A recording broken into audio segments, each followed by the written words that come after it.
the test for the containers and closures of the parental products. Generally, on which criteria or on which basis we are selecting the packaging material for the packing of your parental preparations. So here, the whatever the material to be packed, like whether it is liquid or whether it is you can say suspension, or whether it is sometimes suppose sterile dosage form is there, sometimes maybe we can say any kind of solution, or the sometimes it may be a, we can say your eye preparation. So depending on that preparation, we have to select your packaging material. Then what is the application of that product? For example, any kind of, suppose you are preparing the eye drop or ear drop. So in that case, in that manner, we have to select your product. Then what is the content stability, and as well as the need of protection, at which means we are keeping your product, and how much facilities, or the we can say what is the stability of your product, and for how many years we require to use that container. So in that manner, we can check your product. Then regarding the content reactivity, suppose you have taken any type of material, whether it is reactive with your product, whether it is having the problems with your preparation. Suppose you are choosing the glass or the plastic. So it is depending on your type of preparation, which kind of preparation you have prepared and you want to store it, whether it is reactive with your plastic container or glass container. So depending on that, you can choose any type of container. Then next criteria is the acceptability of the pack to the consumer as well as the user. Now, nowadays it is also depending on your final users, which kind of material they are preferring. It means depending on the attractiveness of your preparation or the container, people will accept such kind of container. Nowadays, your metallic are we can say not utilized, only the plastic as well as the we can say glass containers are generally preferred. Then packaging process, which kind of process you are going to be used for the packaging of your product, that is also important.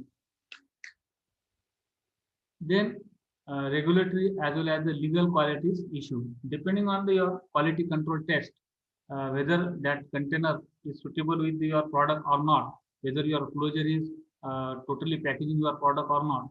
So depending on that, all those things, we have to choose your final product. So these are the simple criteria, or the we can say some assumptions. Depending on them, you can choose your container, whether it is plastic or whether it will be a glass. Then what should be the ideal characteristics of your packaging material? So it is very much simple, and it may be all very well known to all of you that whatever the packaging material as well as closure we are using.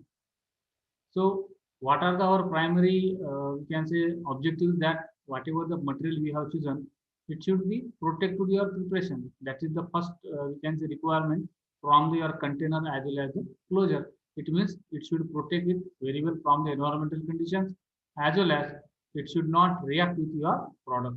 So this is the you can say first requirement, that is the in case of the protection preview. Then next requirement is that it should not be reactive with your product, whatever the plastic or glass container you are using. So it should not react with your preparation. Then it must not impart the product taste as well as the odor.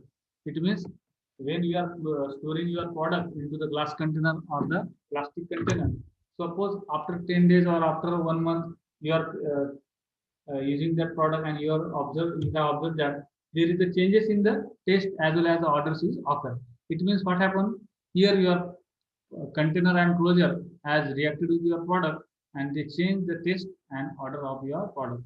So in such way, such kind of product will not be accepted by your patients or the consumer. So this is the requirement of your container closure, that it should not interact with the basic taste as well as the odor of your product. Then next is they must be non-toxic. It means this container and closure, whatever you are using, so it should not have the toxicity. Then Whatever the container closures we are using, it must be approved by the Food and Drug Administration Department. So FDA approved containers and closures only we have to use for the parental preparations. As well as next criteria is that they must meet the applicable tamper resistance requirement. Tamper resistance requirement means what? Suppose during the transportation, your container is getting the jerks or the movements during the transportation. So in that vehicle, sometimes your product may get jerk during the traveling. So for the normal jerks, your container should not be broken down and it should protect your preparation at that normal jerks. So it should not be, we can say, breakdown, or there should not be any crack occurs during the transportation. So these are the again requirements from the your container as well as the closure. Next is they must be adaptable to a commonly employed high-speed packaging equipments. Nowadays, packaging is done with the help of various kind of equipments because it is the, you can say, traditional time. Nowadays modified instruments are available. So whatever the modified instruments we are using for the packaging purpose, so your packaging material, whether it is glass or whether it is plastic, it should be suitable for packaging by using the such kind of modern type of instruments. So these are the very few packaging materials characteristics or the ideal properties. Then list of packaging material or the packages generally required for the your sterile dosage forms or for the your parenteral preparation. Generally, your all type of parenteral preparations we are storing into the various kind of containers as well as the closures. So by using that closures and containers, we are preparing the such kind of, we can say, container or the packaging material. So first is the vial. I think everybody have seen these vials. Vials are generally, you can say, glass bottles. Very small bottles are there containing the multiple doses, and it is covered with the rubber cork or the rubber packing is there from the upper side for the covering of your product. Then other preparations are stored into the small volume and large volume plastic bottles. For example, your saline bottles are there. They are called as the intravenous infusion bottles. Then some products of parenteral are stored into the subcutaneous pre-filled injection syringes. It means these syringes are ready for the administration. So while you can say when we are manufacturing, at that time itself we are filling it into the syringe, and that syringe is always ready for directly injection. So during the emergency cases, we can directly use that syringe for the administration of your dose. No need to fill the your product from the vial inside your syringe, because sometimes uh, some emergencies are in such way that you will not get the seconds also to fill up the your syringe with your bottle. So at that time, pre-filled syringes are already prepared, so they are ready for the administration. So such kind of pre-filled injections are also there. Then intrathecal injections are also there. Then intramuscular injections are also there. So all these injections generally we are using to inject your product inside your body. Then for the oral vaccines purpose, we are having some kind of small bottles also there. Then ophthalmic products are generally stored into the drops or the glass vials are there. They are having the dropper with the, we can say, mounted on its cap. Then some ointments are also there. Generally, that ointments are used for the, we can say, eyes purpose. So that ointments are called as the ophthalmic preparation. So they are also sterile one. So they are for storing of them. We are using the plastic containers. So such kind of, we can say, various container and closures are there with their specific name. As well as for most probably parental purpose, we are using the ampoules as well as the vials, and for the large volume container, generally saline bottles are there. They are using. Now, what kind of packaging material are there for the packing of your dosage forms? Generally, glass are there. metals are there, rubbers are there, plastics are there, fibrous metals are there, as well as some films, foils, and laminates are there. So these are the various kinds of material is available nowadays for packaging of your all kind of dosage forms. So for the parental purpose, we are preparing the glass, metals, as well as the rubbers and plastics. So glass containers are generally we are using for the injectable preparations, for preparation of your vials as well as the ampoules and syringes. And then rubbers are used for the, you can say, making plungers and the closure. So closure is made up of high quality rubbers. Then nowadays plastic bottles are available. Generally large volume containers like saline bottles, they are made up of the plastics. So because of the, we can say, disadvantages of glass, we are choosing the plastics for the, we can say, delivery of your products. So here plastic is nowadays used at abundant amount for the packaging of your parental preparations. Then fibrous matter is there, like you can say board is there. These are used for the, you can say, secondary packaging material purpose, like we can say plywood is also there. So we can use for the preparation of the cartoons. Then uh, films, foils, and laminates are there. Generally, they are used for the packaging of the ampoules also, and foils are used for the backing support, and laminates are used for the labeling of the your product. So these are the, you can say, various kind of material is available nowadays, and this material is also useful for the packaging of other dosage form also, for the oral dosage form, for the topical dosage forms. Now, what is the glass and what are the advantages of the glass? So, glass is the choice of material. Previously, it was used for the packaging of all type of material because other material was not available. And glass has various kind of advantages as it is abundant, available, and it is cheap compared to the other type of product, and it is transparent in nature. So that's why it is, we can say, choice of material for the packaging of parental preparations as well as other oral preparations. So it is composed of generally soda ash, sand, limestone, as well as the chelate. So this is the contents of your glass and advantages of the glass.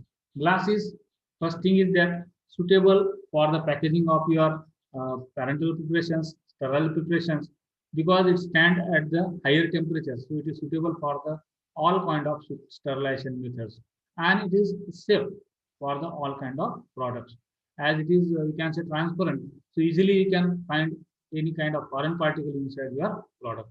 They are relatively non-reactive. Glasses are safe to your product because they are not reactive to your contents.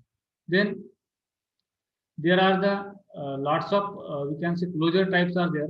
They can easily fix with your glass bottles. So that's why also glasses are used for, or the chosen for the packaging of your product. Then these glasses are used on the high speed, we can say, packaging lines, or the modern type of machines we can use for the packaging of your product with the glass types of containers. So these glass type of containers are, we can say, suitable on the modern type of machines also. Next advantage is that they are transparent. They have good protection power compared to the other type of products. So they can stand at the higher temperature also, and they can be easily labeled also. And another advantage of glasses is that we can give the any kind of shape to the your glasses. That's why glass is the choice of material for the your packaging of material, because mainly safety. Then at the higher temperature it stands. So any kind of sterilization method we can use, and we can give the any kind of shape also, and it is readily available as well as the cheap, and it can be we can say modified into any kind of shape. Then some disadvantages are there to your glass. Some disadvantages, like you can say it is a little bit heavy compared to the other type of packaging material, like plastics. Compared to the plastic, which is heavy one. Then glass is fragile. It means it can easily broken, or it may get the cracks if it is fall down from the particular height. So it is quietly, we can say, useful with the help of care. Otherwise, it may be, we can say, cause the problem with your product. Then it releases the alkali to the aqueous preparation. This is the, we can say, biggest disadvantage of your product, that your glass is having the tendency to release the alkali into your product. So not all kind of glasses are releasing the alkalis. Type 2 glass and type 3 glass is having the ability to release the alkalis to your aqueous preparation. Then types of your glass. Generally, in our pharmaceutical industry, there are the, we can say, four types of glasses are there. We are using for the packaging of your all kinds of material. So type 1 glass is there, that is called as the neutral or the borosilicate glass. Then type 2 glass is there, that is called as the treated soda lime glass. Type 3 glass is there, that is called as the soda lime glass. And type 4 glass is called as the general purpose soda lime glass. So these are the four types of glasses we are using in our pharmaceutical industry. Generally, type 1 and type 2 is preferred for the high class material. It means for the parental purpose, for the biological product purpose, we are using this type 1 and type 2 glass because it is safe for your preparations. And type 3 and type 4 is not having that much safety. That's why they are used for the storage of the bulky materials like powders or the some general atoms we can store them. Generally, liquids cannot be stored into the type 3 and type 4 glass because they are having the reactiveness or the sensitivity toward your product. So they may mix with your product or they may leach inside your product and they can cause a serious problem. That's why only dry material can be stored safely into the type 3 and type 4 glass. This is about your type 2 glass and type 3 glass. Generally, we are using them.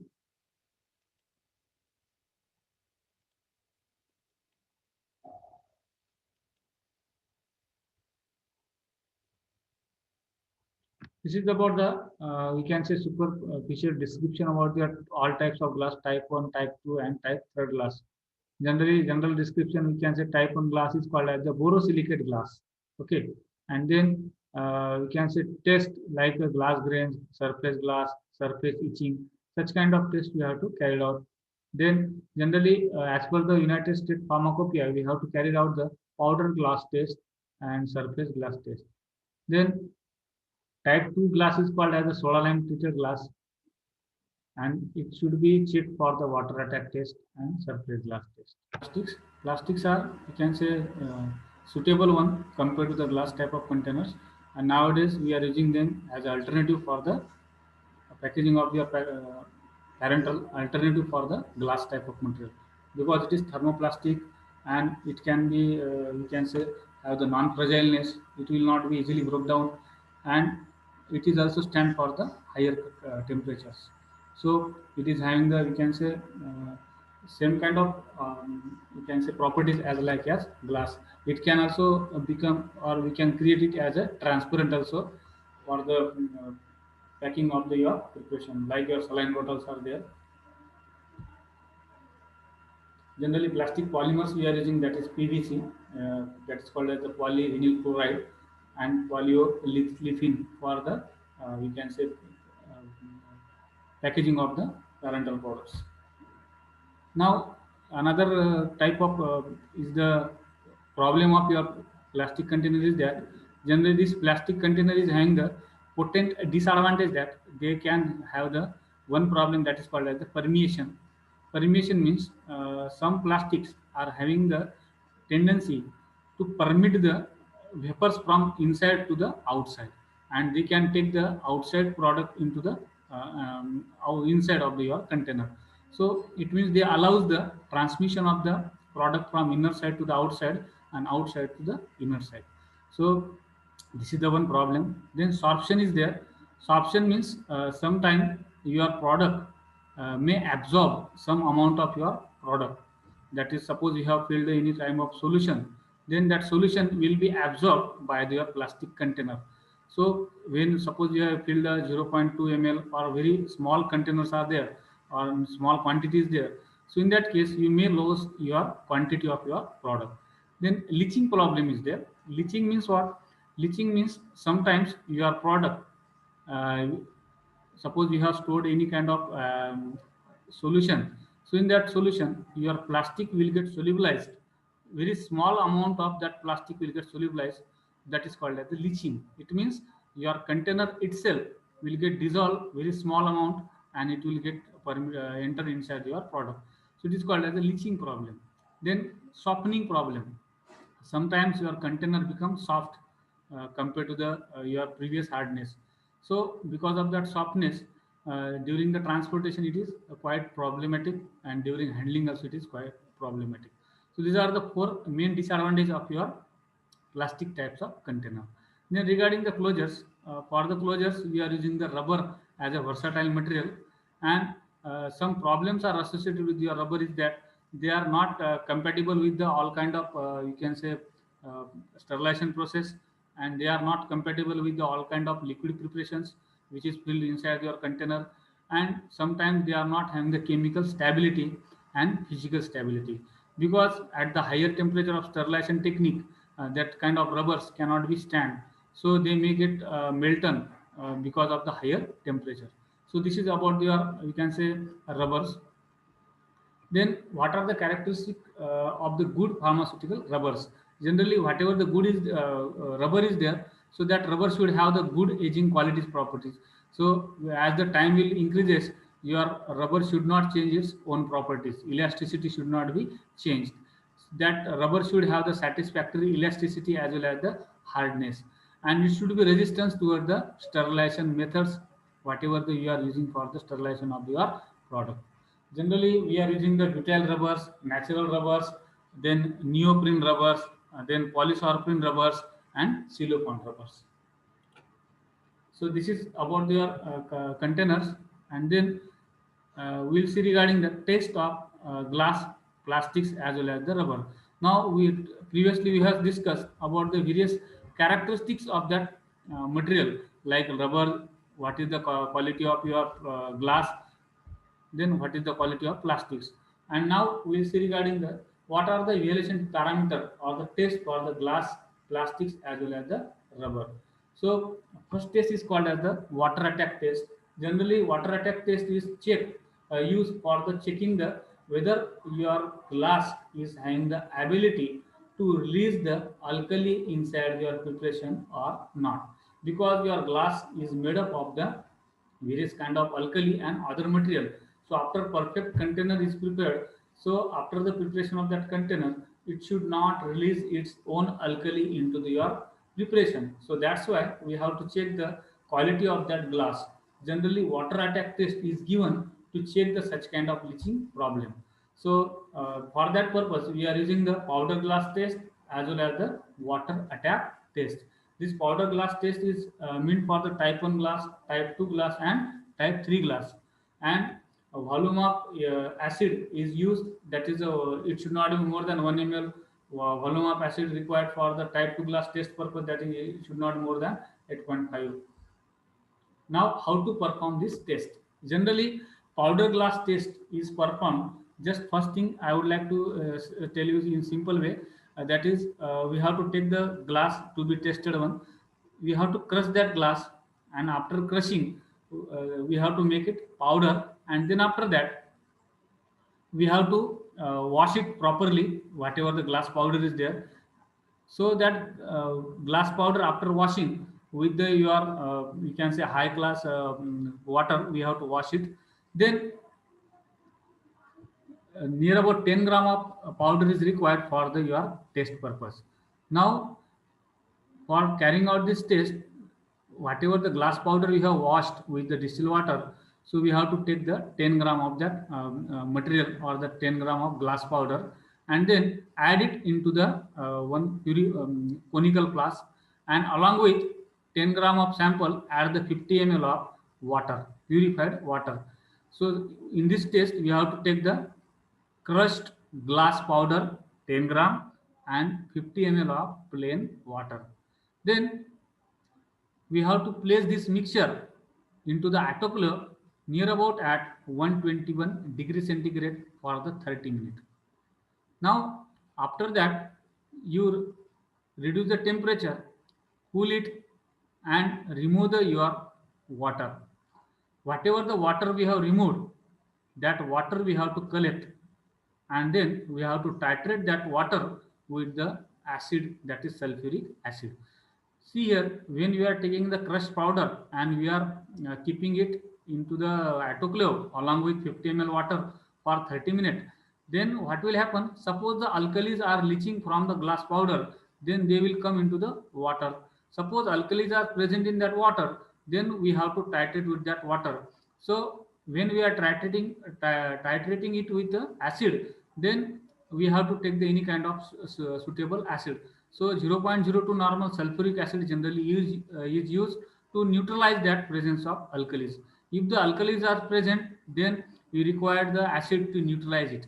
Then how much amount of acid is required to neutralize that alkalis? So that will give the idea about the presence of alkalis. If alkalis are not present, then no sulfuric acid will be required. Suppose alkalis are present at more quantity in your glass, then it will leach into your water, and you will get the idea that more amount of acid is required to neutralize your alkalis. So this is the called as the we can say powder glass test. Then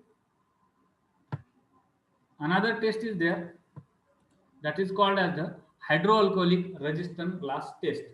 Under this glass test, just simply we have to keep take your containers which is to be tested. That container we have to fill up with the simple plain water, and we have to keep it inside the autoclave.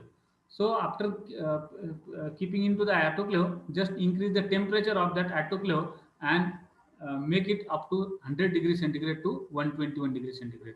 Just for 20 minutes we have to keep for the 100 degrees centigrade, and again uh, remove your extra steam from the autoclave, and again increase the temperature up to 121 degrees centigrade. Then up to 60 minutes we have to maintain the required 121 degrees centigrade temperature, and after then we have to stop the heating, and after that keep it as it is for the 40 minutes. Then what will happen? The temperature will be decreased. Now just we have kept your water in your glass container inside the autoclave near about, firstly for the 20 minutes, then 60 minutes, and then 40 minutes. So near about we can say after that heating, what will happen? If the alkalis are present in your glass, they will come out inside your water. So here directly main container you have taken, and we have added the water, and we have kept it into the autoclave, and we have heated it near about 20 minutes, then 60 minutes, and then for the near about 40 minutes. So after that, suppose the alkalis are present in your glass, they will come in inside your water. Now here we have to again titrate your that plain water. Take the remove your container from your autoclave and titrate, then empty your container or remove that water and titrate it with the hydrochloric acid, 0.01 molar hydrochloric acid, and check the presence of alkalis in the your glass. So this is about your hydroalcoholic resistance glass test of your material. The next test is called as the arsenic test. So in this test, generally powder crush test we have performed. So in that case, we have crushed your water glass, and we have prepared the water, or we can say sample of that glass, crushed glass. So the from the same test, we have to take the some amount of the solution in which we have crushed the glass, and we have kept it for the long time in the, we can say, autoclave. So that solution we have to take, and we have to check the presence of any arsenic. Suppose in your glass it is arsenic is already present, then during the we can say crushing, that arsenic will come into the water. So simply what we have to do, just take the that water which in which your crushed powder of glass was kept. So that water we check for the presence of arsenic by using the spectrophotometer. Now you take the pure arsenic and check the absorbance, how much absorbance of that pure arsenic solution is coming. So below that your sample solutions absorbance should not come. So by this way we can check the presence of arsenic. Then thermal shock test is there. In this thermal shock test, we have to keep your product inside the your autoclave, and you have to increase the temperature. And here we have to check the any kind of breakage is there into your container or not. In that way we have to check. Then again another test is there. In this test we have to take the your container into the tray, and we have to keep into the hot water for the particular period. And after that you take your container and add into the cold water. It means suddenly we have to check the temperature of your container. Initially add your container into the hot water and then remove it and add into the cold water. So by this way, alternatively, if you are changing the your temperature, suddenly what will happen, it may develop the cracks into your container. So likewise you can check the you can say thermal test of your product. So this is a test for the your thermal test of your product. Then internal bursting test. In the internal bursting test procedure, we are checking the at what pressure your glass bottle or your glass container is stable. So generally we are taking your glass bottle and glass container into the one instrument, and we are increasing the continuously pressure. So at which pressure your bottle has been getting cracks or it is getting burst, so that is called as the bursting pressure. So we have to check the what is the capacity of your product, at which pressure it is getting bursted.